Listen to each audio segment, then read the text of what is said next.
Lesson 2.2, Polynomial Functions of Higher Degree. What we should learn.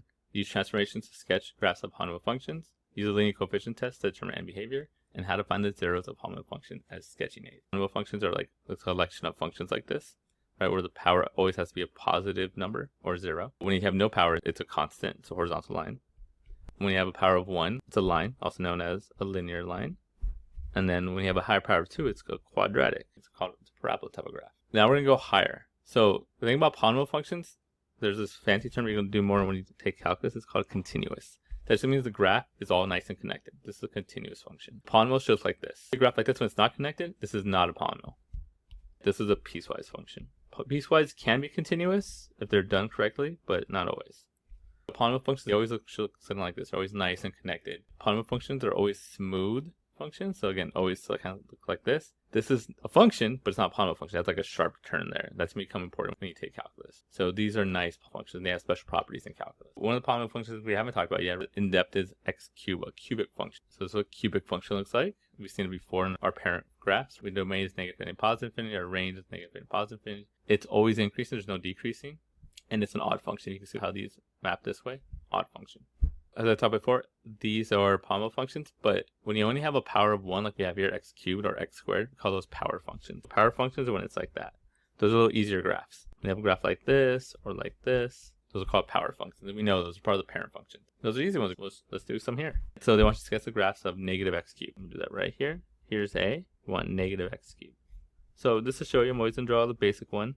You don't have to do this. I'd like to do this so you could see what I'm doing. So x cubed. Notice how negative's on the outside y, so it's a vertical flip. We're going to flip it up and down. This part's going to come up, and this part's going to go down. There's negative x cubed. Notice it's a sketch. I'm not going too crazy. B wants x cubed plus 1. Again, it's to show you. This is what x cubed looks like. X cubed plus 1. It's on the outside, so we're going to move up 1. You can kind of think about it like if it's a vertex. It's not called a vertex. It's called your origin point. But we'll say like your vertex is 0, 1. We're going to start up at 1, and then we're going to do the exact same graph. X minus 1 cubed. There's my x cubed. Notice it's inside opposite. Inside affects the x into the opposite. So we're going to move it right 1. You can do the origin point as 1, 0. So right here, and then we're going to do the exact same graph. We move it all over 1. So something to that effect. Let's talk about the leading coefficient test. This is one of my favorite tests because it's so easy and quick. So this lets you know the end behavior of the graph. So you can look here. Leading coefficient tells you like, oh, does it end on top or does it end on the bottom? Does the left end go up or down? That's what leading coefficient test tells you. And it's actually fairly easy. First thing, if it's a positive x to the end, the leading coefficient, the number front, then on the right-hand side, it's going to go up on top. Start right there. Boom. I don't know how that ends yet. If it's a positive x to the n power, it's going to start up on top. So you see here, leading coefficient is greater than 0. Positive starts on top.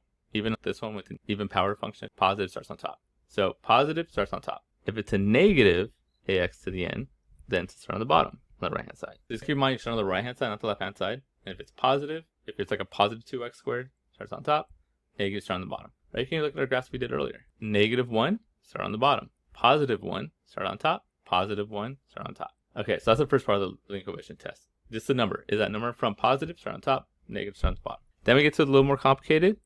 Is it an even power or an odd power? Odd power, I like to say it switches. What does that mean? If you start on top, and at the end you're going to end on the bottom. Or if you start on the bottom, you're going to end on top. If it's an odd power, it switches. Again, look at what we did earlier.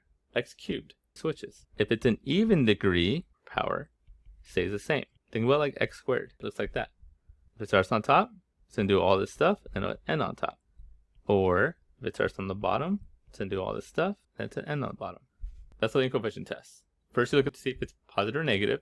If it's positive, it starts on top, right-hand side. Negative starts on the bottom right-hand side. And then you look at the power, like the degree. If it's odd, it's going to switch. So it'll go from top to bottom to the top. If it's even, it's going to be the same. That's what they show you here. If it's odd, notice you start on top because it's positive, boom, bottom. If it starts on the bottom, goes to the top. And then if it's even, it's always the same. So that's the leading coefficient test. Let's do some examples. Like this one right here. Let's grab the right hand and left hand behavior. I'm just going to draw a picture.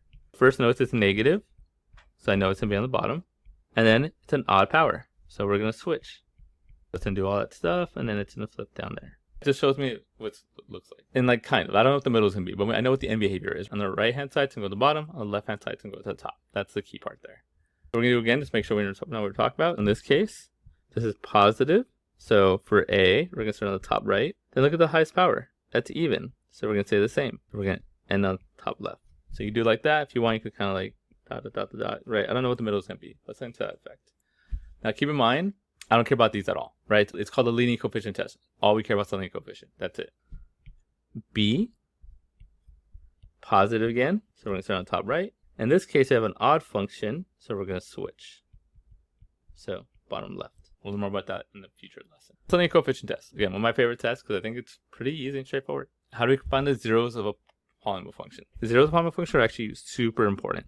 First, what does the zero mean? The zero literally just means it's when f of x equals 0. That's all that means. If I say a 0, that just means that's where f of x equals 0. This is also sometimes known as an x-intercept, but not always. We'll talk about this. This is the real zeros. We'll get more into this next lesson, but there's real zeros and there's non-real zeros. The real zeros are also known as the x-intercept. In this lesson, we're going to focus about real zeros. All these are real zeros. They're all equivalent. So real zero is an x-intercept like I talked about of a graph. It's also a zero of the graph. This means where does the function equal 0? It's also known as a solution. So if I was trying to solve an equation like f of x equals x cubed plus 2x minus 3. If you set this equal to 0, then you're trying to find a solution. But that's also the same thing as finding the 0 or finding the x-intercept. They're all equivalent. And then it's also a factor. X minus a is a factor. We'll do this one more later. So that's another one we're going to spend more time on in our lesson. But all these are equivalent. So 0 just means a solution. An x-intercept, a real 0 is a solution. It's just one thing equals 0. The first question, let's find all the zeros of this one. That means set this guy equal to 0. How would I find the zeros? I would factor. They all have an x, so you could factor out an x. Pull out the x and you're left with this. And then I would split and solve each one separately.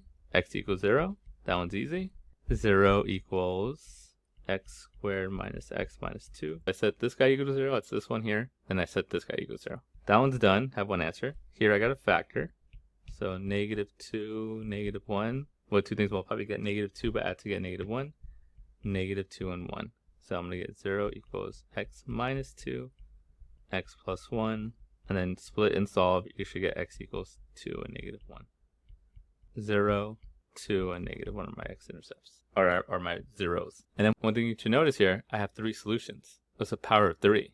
This is something we're going to talk about more later on. Whatever the power is, that's the most solutions you can have. So I can't have 5. You should get at most 3.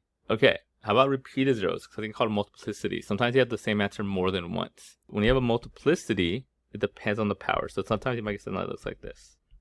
X minus 2 to the third, x minus 3 to the fourth.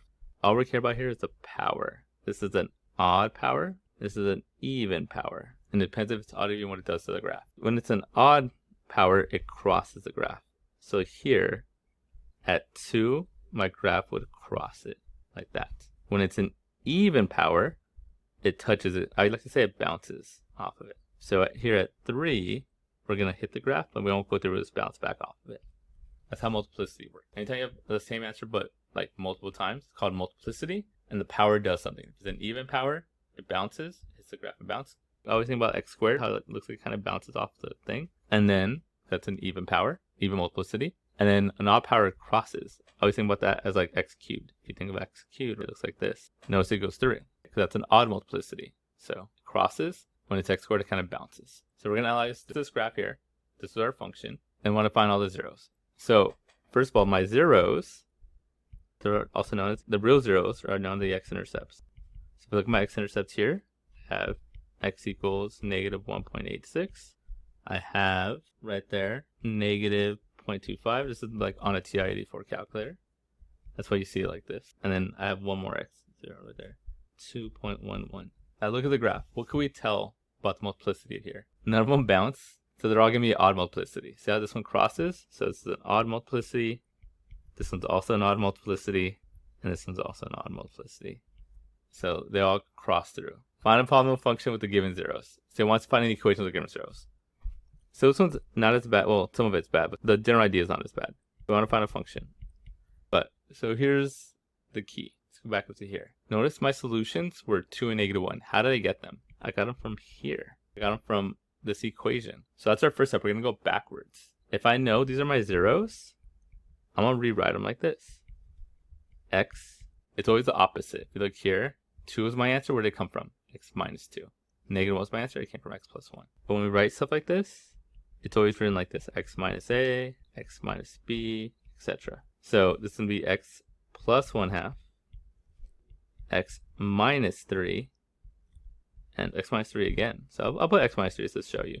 So I'll put it like that just to show you. They're both 3. So I get this. Let me write it a little nicer.